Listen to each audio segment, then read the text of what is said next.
as far as like CrossFit as a whole, like you were involved with HQ, pretty tight knit, obviously. Yeah, How do you think this will affect like the CrossFit brand as a whole?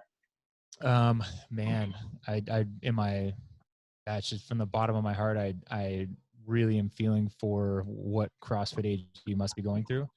They're doing the right thing, and I don't understand the magnitude of it, but I understand that if your gym is closed, which 90% of the gyms, at least in the United States and probably more elsewhere, have their doors shut, and I understand that they're not making them pay their affiliate dues, at least during that time. So that's a big move.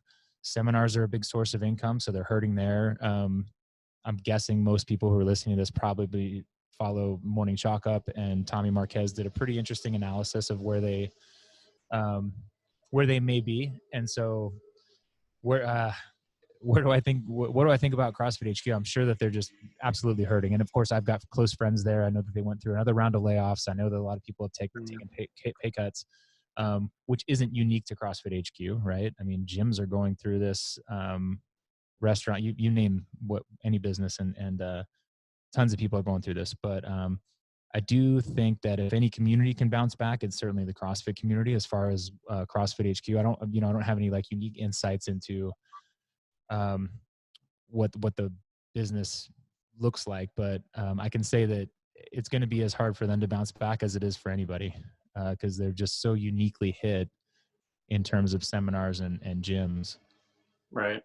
Yeah, I'm hoping, Greg Glassman talks about like the eloquent solution to the epidemic of like, obesity and all that stuff. Yeah. And I'm hoping that they can kind of capitalize on the fact that, your best defense to COVID or any of these kind of outbreaks that might come in the future is taking care of yourself, and CrossFit, at least in my opinion, is the best way to do that. So yeah, absolutely. Yeah, and it's funny. It's like I've seen people get beat up for actually sending that message out during this time. Is it like as if they're fat shaming or something?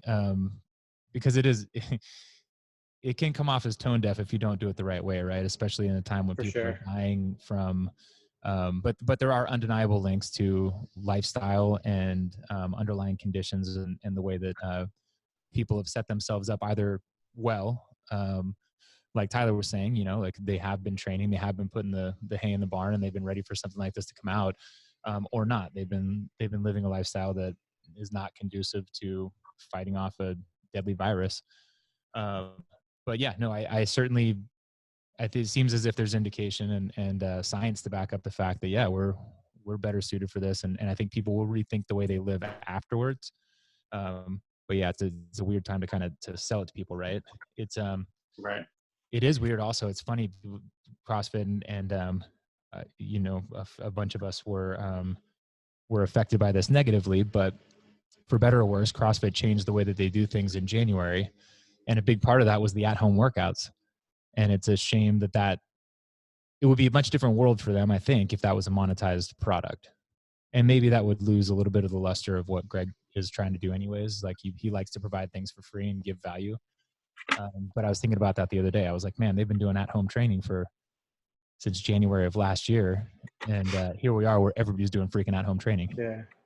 Yeah, I saw a funny meme, like everybody's making fun of the couch and the milk jugs. Right.